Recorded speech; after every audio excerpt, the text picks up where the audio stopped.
Assalamualaikum warahmatullahi wabarakatuh. Perkenalkan kami dari kelompok 4, kelas B. Pada kesempatan kali ini kami akan membahas terkait strukturisasi perusahaan dalam persaingan usaha. Kelompok kami beranggotakan 4 orang, yaitu saya sendiri, Cici Nur Fasya, dan rekan saya, Himah Alia, Febi Nur Fadila, dan juga Amara Nur Nabila. Baik, perkenalkan saya Cici Nur Fasya, NPM 2210.097. Pada kesempatan kali ini saya akan membahas terkait penggabungan dan pengambil alihan perusahaan atau sering disebut merger dan akuisisi. Penggabungan perusahaan atau sering disebut juga dengan merger.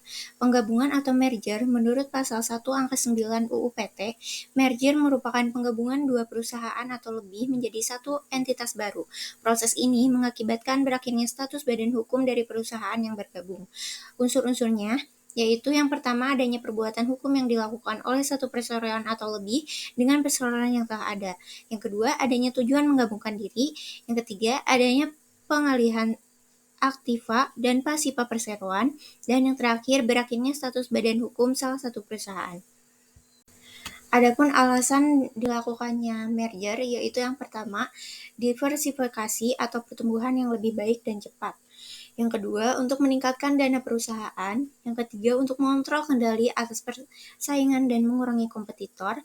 Yang keempat, untuk mendapatkan keuntungan manufaktur dan juga investasi. Dan yang terakhir, adanya penimbangan research and development atau R&D.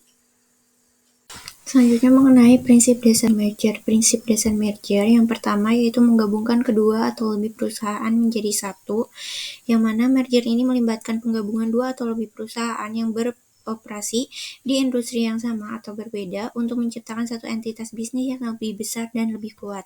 Yang kedua, dari segi kepemimpinan.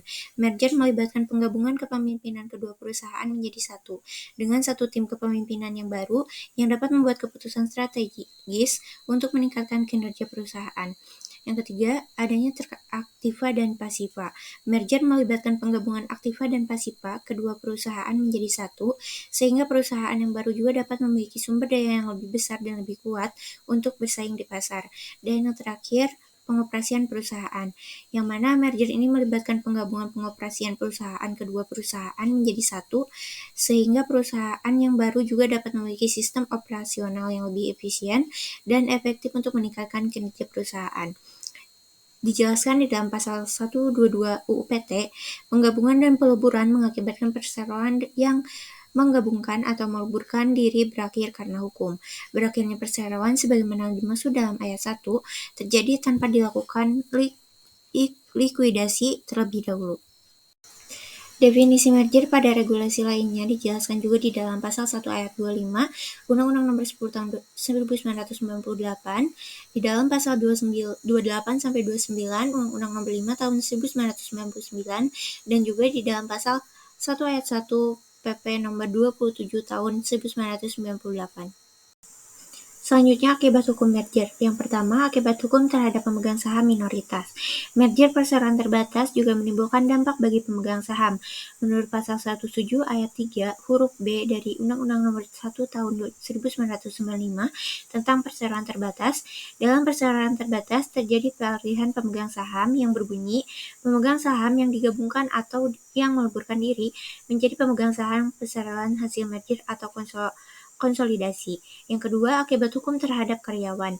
Perseroan terbatas hasil merger tidak mungkin mempekerjakan semua karyawan dari perusahaan yang menggabungkan diri dan perusahaan yang menerima merger, sehingga dengan merger perseroan terbatas dapat mengurangi kesempatan kerja bagi karyawan. Berkurangnya kesempatan kerja guna mencapai efisiensi perusahaan diperlukan adanya rasionalisasi karyawan dengan jalan mengadakan pemutusan hubungan kerja atau PHK. Yang ketiga, akibat hukum terhadap pihak ketiga atau kreditur. Merger perseroan terbatas dapat pula menimbulkan akibat hukum bagi pihak ketiga, khususnya kreditur dan masyarakat. Menurut pasal 107 ayat 3 huruf A Undang-Undang Nomor 1 Tahun 1995 tentang perseroan terbatas yang berbunyi aktiva dan pasiva yang digabungkan atau meleburkan diri beralih karena hukum kepada perseroan hasil merger atau konsolidasi. Selanjutnya tipe merger dan contoh kasus. Yang pertama ada merger horizontal. Merger horizontal ini terjadi apabila dua perusahaan yang memiliki lini usaha yang sama bergabung atau yang bersaing di industri yang sama melakukan merger. Contoh kasusnya Kapan Lagi Network, yang mana terdiri dari Kapan Lagi Group dan Vimela Network. Di sini Kapan Lagi Group dan Vimela Network ini bergabung atau bersaing di industri yang sama untuk melakukan merger sehingga menjadi Kapan Lagi Network. Yang kedua, merger vertikal, penggabungan perusahaan yang mempunyai kelanjutan proses produksi, yaitu Grup Sampurna yang mendirikan Alfamart. Yang ketiga ada konglomerat merger. Merger konglomerat terjadi apabila dua perusahaan atau lebih tidak memiliki lini usaha yang sama bergabung. Yang terakhir ada congenic merger. Merger congenic, perusahaan-perusahaan yang bergabung saling berhubungan satu sama lain yang mempunyai kesamaan sifat produksinya. Contohnya itu Goto, yaitu gabungan dari Gojek dan Tokopedia. Selanjutnya adalah pengambil alihan perusahaan atau akuisisi. Pengambil alihan atau akuisisi menurut pasal 1 angka 11 Undang-Undang Nomor 40 Tahun 2007, secara terminologi, akuisisi berasal dari kata Latin acquisition yang berarti memperoleh atau mendapatkan. Pengambil alihan adalah perbuatan hukum yang dilakukan oleh badan hukum atau orang perseorangan untuk mengambil alih saham perseroan yang mengakibatkan beralihnya pengendalian atas perseroan tersebut dengan membeli saham secara otomatis menjadi pemilik perusahaan. Dengan demikian, akuisisi merupakan strategi perusahaan untuk memperluas usahanya dengan cara melakukan pembelian suatu perusahaan oleh perusahaan lain atau oleh kelompok investornya. Selanjutnya jenis akuisisi. Yang pertama, akuisisi sejajar dengan merger atau konsolidasi. Akuisisi sejajar dengan merger atau konsolidasi adalah penggabungan dua perusahaan dengan perbedaan hasil akhir. Dalam akuisisi, perusahaan pengakuisisi atau bidding firm tetap ada dengan identitasnya, sedangkan perusahaan yang diakuisisi atau target firm bergabung ke dalamnya. Sebaliknya, merger atau konsolidasi menghasilkan perusahaan baru dengan identitas lama yang hilang. Aset dan kewajiban target firm menjadi bagian dari bidding firm tanpa membentuk entitas baru. Yang kedua, akuisisi saham atau acquisition of stock. Akuisisi dapat dilakukan dengan membeli hak suara atau voting stock perusahaan, baik melalui pembelian saham secara tunai maupun surat berharga. Proses ini dapat dilakukan dengan mengajukan penawaran langsung kepada pemilik perusahaan target. Salah satu caranya adalah tender offer, yaitu penawaran publik untuk membeli saham perusahaan target langsung dari pemiliknya.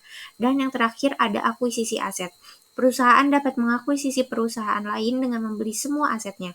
Pada jenis ini dibutuhkan suara pemegang saham perusahaan target, sehingga mungkin terjadi perusahaan mendapatkan halangan dari pemegang saham minoritas. Selanjutnya, alasan perusahaan melakukan akuisisi, yaitu pertumbuhan dan diversifikasi usaha, sinergitas, meningkatkan dana, menambah keterampilan manajemen atau teknologi, mempertimbangkan pajak, meningkatkan likuiditas pemilik, dan melindungi diri dari pengambil alihan. Dengan akuisisi, perusahaan dapat memperluas pasar dan mengurangi persaingan. Sinergitas tercapai melalui skala ekonomi yang mengurangi biaya dan meningkatkan pendapatan. Aspek hukum akuisisi yaitu ada dalam Undang-Undang Nomor 40 Tahun 2007 tentang perseroan terbatas, yaitu di dalam pasal 62 yang menjelaskan tentang hak appraisal bagi pemegang saham yang tidak setuju, dan pasal 125 ketentuan pengambil alihan saham yang menyebabkan peralihan pengendalian. Selanjutnya ada dalam Undang-Undang Nomor 5 Tahun 1999 tentang larangan praktik monopoli. Terdapat dalam pasal 28, akuisisi tidak boleh menyebabkan monopoli atau persaingan usaha tidak sehat. Dan yang terakhir, terdapat dalam Peraturan Pemerintah Nomor 27 Tahun 1998 dan ketentuan tentang akuisisi yang melibatkan pengalihan pengendalian perseroan. Adapun proses akuisisi, yang pertama, perusahaan mengakuisisi memberitahukan maksud kepada direksi perusahaan target. Kedua, audit terhadap aspek hukum, keuangan, pajak, dan tenaga kerja. Yang ketiga, adanya penyusunan usulan rencana akuisisi atau URA yang disetujui oleh Dewan Komisaris. Yang ketiga, adanya pengumuman di surat kabar harian. Yang keempat, disetujui oleh pemegang saham dalam rapat umum pemegang saham atau RUPS. Yang kelima, adanya penyusunan akta akuisisi yang dibuat oleh notaris dan didaftarkan ke Kementerian Hukum dan HAM. Dan yang terakhir, hak dan kewajiban perusahaan target beralih ke perusahaan pengakuisisi. Akibat hukum akuisisi, yaitu beralihnya hak dan kewajiban suatu perusahaan yang diakuisisi kepada pengakuisisi. Pemegang saham yang tidak setuju atas pengambil alihan perseroan diberikan hak khusus yang disebut appraisal right, yaitu hak milik pemegang saham yang tidak setuju terhadap keputusan RUPS untuk menjual sahamnya kepada perseroan dengan harga wajar. Pemegang saham yang tidak setuju terhadap keputusan RUPS mengenai akuisisi hanya boleh menggunakan haknya sesuai pasal 62 UU PT Nomor 40 Tahun 2007 dan pelaksanaan hak tersebut tidak menghentikan proses pelaksanaan akuisisi. Selanjutnya terdapat contoh kasus yaitu pada perkara nomor 9/KPPU/L/2009 tentang akuisisi PT Alfa Retalindo Tbk. Sebagai terlapornya di sini adalah PT Carrefour Indonesia. Akuisisi Alfa yang dilakukan oleh terlapor mengakibatkan dampak anti persaingan dalam pasar jasa retail, hipermarket, dan supermarket di Indonesia, sehingga terlapor melanggar pasal 17 ayat 1 dan pasal 25 ayat 1 huruf A Undang-Undang Nomor 5 Tahun 1999. Di samping itu, akuisisi Alfa yang dilakukan oleh terlapor telah memenuhi semua unsur pasal 28 ayat 2 Undang-Undang Nomor 5 Tahun 1999. Sekian presentasi dari saya, selanjutnya akan dijelaskan oleh rekan saya. Saya Amara Nur Nabila dengan NPM 22.111. Di sini saya akan menjelaskan mengenai konsolidasi peleburan perusahaan dan divestasi saham. Konsolidasi atau peleburan perusahaan. Pengertiannya terdapat pada Undang-Undang Nomor 40 Tahun 2007 tentang perseroan terbatas. Pasal 1 ayat 10. Peleburan adalah perbuatan hukum yang dilakukan oleh dua perseroan atau lebih untuk meleburkan diri dengan cara mendirikan satu perseroan baru yang karena hukum memperoleh aktiva dan pasiva dari perseroan yang meleburkan diri, dan status badan hukum perseroan yang meleburkan diri berakhir karena hukum. Di sini ada unsur-unsur dari konsolidasi atau peleburan perusahaan. Yang pertama, dua perusahaan atau lebih yang melebur. Kedua, perusahaan baru. Ketiga, pemindahan aktiva dan pasiva. Keempat, pengakhiran status badan hukum. Kelima, persetujuan para pemegang saham. Keenam, akta konsolidasi. Selanjutnya di sini ada jenis-jenis konsolidasi. Yang pertama, konsolidasi horizontal, yaitu menggabungkan perusahaan dalam industri yang sama untuk meningkatkan pangsa pasar. Contohnya merger dua bank besar untuk memperluas jaringan layanan. Yang kedua di sini ada konsolidasi vertikal, yaitu penggabungan perusahaan dalam rantai produksi yang sama untuk meningkatkan efisiensi. Contohnya pabrik otomotif mengakuisisi pemasok suku cadang. Yang terakhir di sini ada konsolidasi konglomerat, yaitu menggabungkan perusahaan dari sektor berbeda untuk diversifikasi bisnis. Contohnya, perusahaan telekomunikasi membeli perusahaan media. Prinsip dasar konsolidasi. Yang pertama ada kesepakatan para pihak, mutual consent. Konsolidasi harus mendapat persetujuan dari Rapat Umum Pemegang Saham, RUPS, setiap perusahaan yang terlibat. Yang kedua ada pembentukan entitas baru atau new legal entity. Konsolidasi menghasilkan perusahaan baru dengan status badan hukum yang terpisah. Yang ketiga ada pengalihan aktiva dan pasiva, transfer of asset and liability. Semua aset dan kewajiban perusahaan yang melebur otomatis berpindah ke perusahaan yang baru. Yang keempat ada pengakhiran status badan hukum yang lama. Dissolution of original company, perusahaan yang melebur kehilangan status badan hukum secara hukum. Yang terakhir di sini ada kepastian hukum atau legal certainty. Konsolidasi harus tercatat di Kementerian Hukum dan HAM agar sah secara hukum. Dampak konsolidasi terhadap persaingan usaha. Yang pertama di sini ada pengurangan jumlah pesaing. Konsolidasi mengurangi jumlah perusahaan di pasar yang dapat menurunkan persaingan dan menciptakan dominasi pasar. Hal ini dapat memicu praktik monopoli yang merugikan konsumen. Yang kedua, efisiensi operasional dan skala ekonomi. Meningkatkan efisiensi melalui penggabungan sumber daya, teknologi, dan infrastruktur. Perusahaan baru dapat menekan biaya produksi, menawarkan harga lebih kompetitif, dan meningkatkan kualitas layanan. Yang terakhir, dampak terhadap pelaku usaha kecil. Dapat menyulitkan usaha kecil bersaing karena keunggulan skala perusahaan besar. Regulator harus memastikan tidak ada hambatan tidak adil bagi usaha kecil memasuki pasar. Contoh kasus konsolidasi di Indonesia. Pembentukan Bank Mandiri tahun 1999. Pada tahun 1999, 4 bank milik pemerintah Indonesia, Bank Bumi Daya, Bank Dagang Negara, Bank Ekspor Impor Indonesia, dan Bank Pembangunan Indonesia melebur menjadi satu entitas baru bernama Bank Mandiri. Konsolidasi ini dilakukan sebagai respon terhadap krisis finansial Asia pada akhir 1990-an. Dengan tujuan memperkuat sektor perbankan nasional dan meningkatkan efisiensi operasional.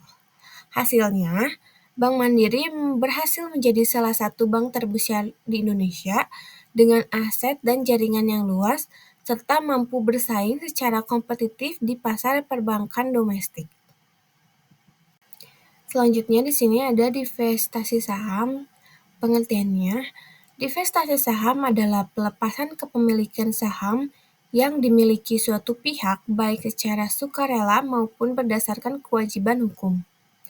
Masalah divestasi saham. Merger pada dasarnya merupakan suatu bentuk investasi.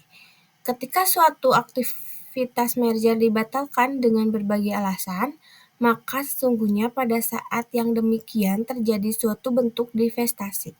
Hal ini berpotensi merugikan salah satu pihak yang melakukan merger. Landasan hukum divestasi saham. Undang-Undang Nomor 40 Tahun 2007 tentang Perseroan Terbatas (UPT) mengatur hak pemegang saham dalam perusahaan struktur perusahaan akibat merger atau akuisisi. Yang kedua ada Undang-Undang Nomor 25 Tahun 2007 tentang penanaman modal, mengatur kewajiban divestasi bagi perusahaan asing. Yang ketiga di sini ada Undang-Undang Nomor 5 Tahun 1999 tentang larangan praktek monopoli, mengatur divestasi sebagai tindakan untuk memulihkan persaingan usaha sehat. Yang terakhir ada Peraturan OJK Nomor 9 POJK 04 2018 mengatur kewajiban penawaran tender offer kepada pemegang saham minoritas saat terjadi perubahan pengendalian. Dampak divestasi saham. Dampak positifnya, yang pertama transparansi dan persaingan sehat. Jika diwajibkan pemerintah, dapat mencegah monopoli. Yang kedua, perputaran modal. Dana hasil divestasi bisa digunakan untuk investasi baru. Yang ketiga, efisiensi bisnis. Fokus pada bisnis inti yang lebih menguntungkan. Dampak negatifnya, yang pertama, kerugian finansial. Jika divestasi dilakukan saat harga saham rendah. Yang kedua, terhadap pasar modal. Penurunan kepercayaan investor akibat ketidakpastian hukum. Yang terakhir, dampak sosialnya pemutusan hubungan kerja (PHK) jika terjadi restrukturisasi. Prinsip hukum yang harus berlaku. Yang pertama, prinsip keterbukaan disclosure. Perusahaan wajib memberikan informasi yang transparan kepada para pemegang saham. Yang kedua, prinsip perlindungan pemegang saham minoritas. menghindari kerugian bagi pihak minoritas saat terjadi divestasi. Yang terakhir, prinsip kepastian hukum, adanya kepastian dalam mekanisme penyelesaian sengketa jika merger dibatalkan. Contoh kasus divestasi saham. Yang pertama di sini ada kasus divestasi Freeport Indonesia. Freeport diwajibkan melakukan divestasi 51% saham kepada PT Inalum sesuai amanat UU Minerba. Yang kedua, kasus akuisisi XL dengan Axis. XL diwajibkan melakukan tender offer kepada pemegang saham minoritas sesuai peraturan OJK. Selanjutnya, saya Ima Alia dengan NPM 22/10/2098 akan menjelaskan mengenai pemisahan perusahaan, yaitu spin-off dan corporate split. Baik, yang pertama mengenai pengertian dari pemisahan perusahaan, berdasarkan pasal 1 angka 12 Undang-Undang Nomor 40 Tahun 2007, pemisahan adalah perbuatan hukum yang dilakukan oleh perseroan untuk memisahkan usaha yang mengakibatkan seluruh aktiva dan pasifa perseroan beralih karena hukum kepada dua perseroan atau lebih, atau sebagian aktiva dan pasifa perseroan beralih karena hukum kepada satu perseroan atau lebih. Pemisahan perusahaan dibagi menjadi dua, yaitu pemisahan murni, yaitu corporate split atau split off, dan pemisahan tidak murni atau spin off. Corporate split merupakan pemisahan perusahaan induk menjadi dua atau lebih perusahaan baru, di mana perusahaan induk tersebut tidak lagi ada. Sedangkan spin off adalah suatu kegiatan pemisahan yang dilakukan oleh pihak perusahaan berbentuk PT untuk menjadi suatu entitas yang baru, namun tidak akan menghilangkan eksistensi dari perusahaan induk. Pada prakteknya, spin-off dan corporate split banyak digunakan sebagai bagian dari strategi bisnis perusahaan guna meningkatkan keuntungan. Adapun beberapa dasar hukum yang digunakan dalam pemisahan perusahaan. Yang pertama, terkait perusahaan non-perbankan, spin-off telah diatur dalam Undang-Undang Perseroan Terbatas atau UPT Nomor 40 Tahun 2007. Yang kedua, untuk pemisahan perusahaan perbankan telah diatur dalam Undang-Undang Nomor 21 Tahun 2008 tentang Perbankan Syariah atau UPS. Yang ketiga, pemisahan unit syariah perusahaan asuransi dan perusahaan reasuransi diatur dalam Peraturan Otoritas Jasa Keuangan Nomor 11 Tahun 2023. Dan yang keempat, pemisahan unit syariah unit usaha syariah perusahaan penjaminan diatur dalam Peraturan Otoritas Jasa Keuangan Nomor 10 Tahun 2023. Selanjutnya, terkait tujuan dari suatu perusahaan yang melakukan pemisahan antara lain, yaitu untuk manajemen yang lebih baik. Yang kedua, strategi perusahaan induk untuk mendapatkan keuntungan dari pemisahan. Yang ketiga, meningkatkan kinerja dan nilai pemegang saham dengan memisahkan segmen yang tidak sesuai dengan strukturnya. Dan yang terakhir, memberikan kesempatan pada unit bisnis yang terpisah untuk berkembang. Pemisahan perusahaan ini memiliki beberapa manfaat, antara lain yang pertama memaksimalkan nilai saham. Entitas baru yang mandiri yang dihasilkan dari spin-off ataupun corporate split berpotensi memiliki nilai yang lebih tinggi sebagai entitas independen, sehingga dapat meningkatkan nilai bagi pemegang saham. Yang kedua, dapat membangun identitas dan merek yang kuat di pasar, yang dapat meningkatkan daya saing dan nilai merek perusahaan. Yang ketiga, meningkatkan kejelasan strategi bisnis perusahaan induk dengan memisahkan unit bisnis yang tidak terkait. Dan yang terakhir, menyederhanakan struktur perusahaan dengan memisahkan unit bisnis yang tidak terkait. Selanjutnya, terkait dengan mekanisme pemisahan perusahaan dibagi menjadi 3 tahap. Yang pertama, tahap persiapan, di mana pemisahan perusahaan ini dilakukan dengan membuat rancangan pemisahan. Lalu, direksi meminta persetujuan kepada Dewan Komisaris. Setelah mendapatkan persetujuan, maka akan diselenggarakan RUPS atau Rapat Umum Pemegang Saham. Di mana di sana dilakukan dengan pengambilan keputusan, dan keputusan ini tuh harus memenuhi quorum kehadiran paling sedikit 3/4 bagian dari jumlah seluruh saham. Dan tahap yang terakhir itu menyusun akta pemisahan. Jika semua atau sebagian pemegang saham dalam RUPS telah sepakat melakukan pemisahan dan kreditur tidak keberatan, maka proses penyusunan akta pemisahan berdasarkan rancangan pemisahan dapat dilakukan. Selanjutnya, mengenai akibat hukum dari pemisahan perusahaan ini diatur dalam Pasal 135 Ayat 2 dan 3 Undang-Undang Nomor 40 Tahun 2007. Yang pertama, akibat hukum dari pemisahan murni atau split off ini, yaitu yang pertama, seluruh aktiva dan pasiva perseroan yang melakukan pemisahan beralih karena hukum kepada dua perseroan atau lebih yang menerima peralihan. Yang kedua, perseroan yang melakukan pemisahan usaha akan berakhir karena hukum. Dan yang ketiga, hasil dari pemisahan murni adalah berdirinya dua perseroan baru atau lebih. Dan akibat hukum dari pemisahan tidak murni atau spin-off, yaitu yang pertama, sebagian aktiva dan pasiva perseroan beralih karena hukum kepada satu perseroan atau lebih yang menerima peralihan. Dan yang kedua, perseroan yang melakukan pemisahan masih tetap ada. Baik, di sini ada beberapa contoh kasus pemisahan perusahaan. Yang pertama, perusahaan Indonesia yang pernah melakukan pemisahan perusahaan adalah PT Antam atau ANTM yang resmi melakukan pemisahan unit usaha nikel. Pemisahan dilakukan kepada dua entitas anak usaha PT Antam, yaitu PT Sumberdaya Arindo dan PT Nusa Karya Arindo. Keduanya berada di Halmahera Timur. Pemisahan perusahaan dilakukan sebagai upaya akselerasi pengembangan usaha dan kerjasama strategis untuk mendukung pengembangan bisnis nikel di masa yang akan datang, termasuk di dalamnya inisiasi pengembangan ekosistem industri EV battery untuk meningkatkan nilai tambah produk nikel dalam negeri. Dan yang kedua yaitu pemisahan PT Indonesia Asahan Aluminium atau Inalum dari Main ID. Inalum yang sebelumnya merupakan bagian dari holding BUMN Pertambangan Main ID melakukan split off dan menjadi entitas independen dengan nama Inalum Operating. Hal ini diatur dalam Peraturan Pemerintah Nomor 45 Tahun 2022 tentang pengurangan penyertaan modal negara pada PT Indonesia Asahan Aluminium. Sekian pemaparan dari saya. Terima kasih. Selanjutnya akan dijelaskan oleh rekan saya. Assalamualaikum warahmatullahi wabarakatuh. Perkenalkan, nama saya Febi Nur Padilla dengan NPM 221000105. Di sini saya akan menjelaskan mengenai merger lintas negara dan merger game. Yang pertama, ada pengertian merger lintas negara.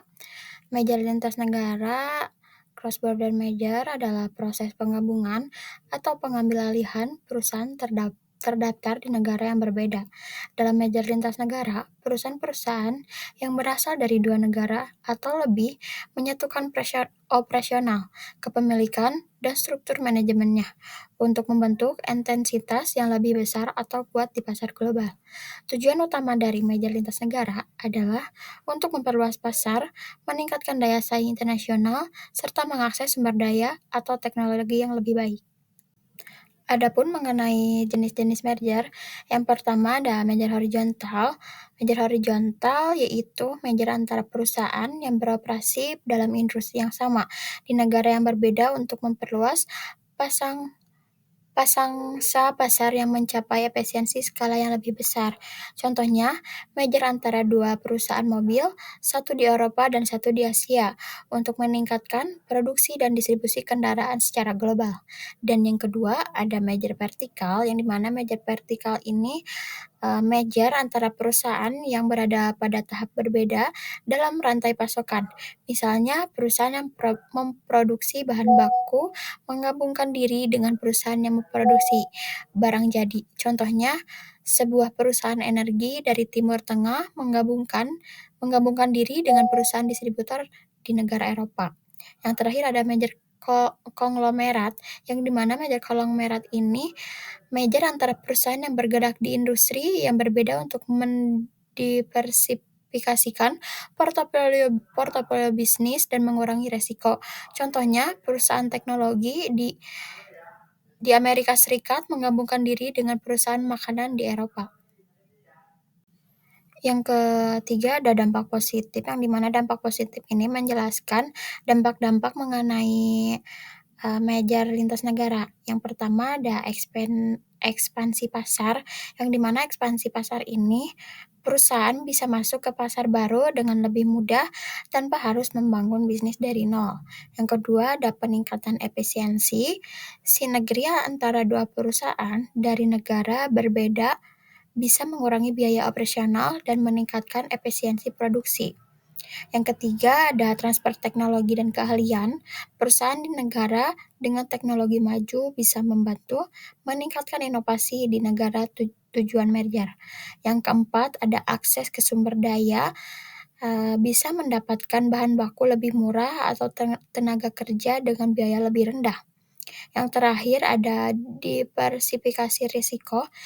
Dengan beroperasi di beberapa negara, perusahaan bisa mengurangi risiko yang berasal dari ketergantungan pada satu pasar saja.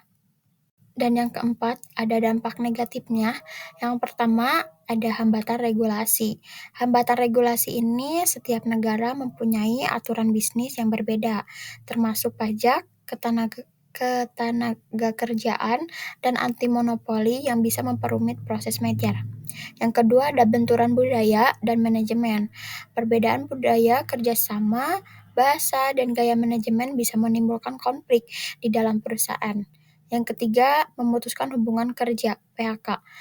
Jika ada efisiensi biaya, kemungkinan terjadi pengurangan karyawan, terutama di perusahaan yang diakuisisi. Yang keempat, ada dominasi perusahaan asing.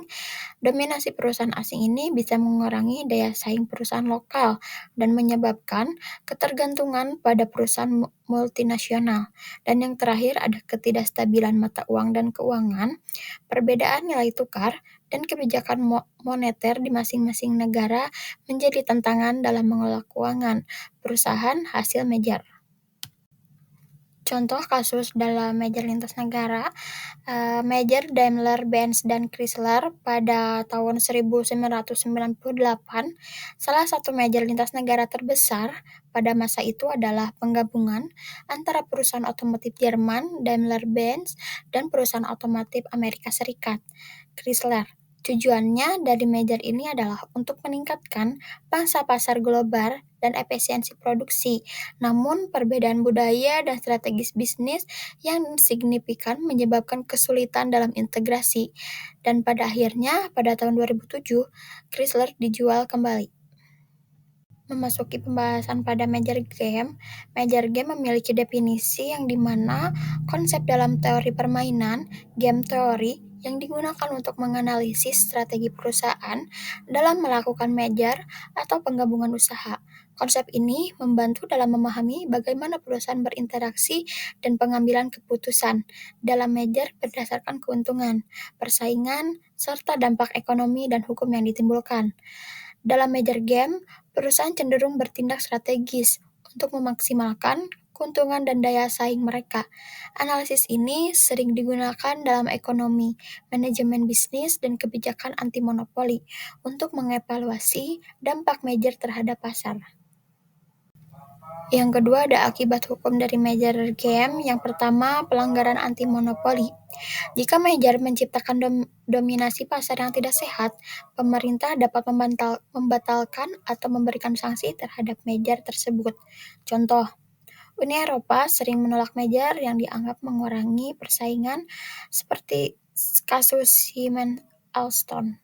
Yang kedua, ada kewajiban divestasi, yang dimana perusahaan seringkali diwajibkan menjual sebagian asetnya untuk memenuhi regulasi pasar. Contohnya, Disney harus menjual jaringan olahraga Fox Sports di beberapa negara saat merger dan Fox. Yang ketiga, ada regulasi perlindungan konsumen. Jika merger menyebabkan kenaikan harga atau menurunkan kualitas layanan, pemerintah dapat memberlakukan denda atau pembatasan operasional. Contohnya, merger Grab Uber diawasi ketat di beberapa negara karena merugikan konsumen. Yang ketiga, ada tujuan dan fungsi merger game. Tujuan merger game bertujuan untuk menganalisis strategi perusahaan dalam melakukan merger guna memaksimalkan keuntungan dan daya saing di pasar secara spesifik. Tujuannya meliputi yang pertama, meningkatkan pangsa pasar, memperluas dominasi perusahaan dalam industri. Yang kedua, ada efisiensi operasional, mengurangi biaya produksi dan meningkatkan keuntungan. Yang ketiga, mengurangi persaingan, mengakuisisi persaingan untuk memperkuat posisi pasar. Yang keempat, diversifikasi risiko, masuk ke sektor atau wilayah baru untuk mengurangi ketergantungan pada satu pasar. Yang kelima, inovasi dan teknologi. Memanfaatkan keunggulan teknologi atau sumber daya perusahaan yang diakuisisi. Selanjutnya ada fungsi major game. Yang pertama ada strategis bisnis, membantu perusahaan menentukan langkah major yang paling menguntungkan. Yang kedua ada menganalisis persaingan, mengukur dampak major terhadap pasar dan kompetitor. Yang ketiga, evaluasi regulasi, memastikan kepatuhan terhadap hukum anti monopoli. Yang keempat, optimasi keputusan, menggunakan teori permainan untuk memprediksi reaksi pasar dan pemangku kepentingan. Yang kelima, pencegahan kegagalan major, mengidentifikasi potensi resiko sebelum major dilakukan. Adapun dasar hukum mengenai major game, yang pertama ada Undang-Undang Nomor 40 Tahun 2007 tentang perseroan terbatas UUPT yang mengatur prosedur tentang persyaratan hukum dalam penggabungan perusahaan.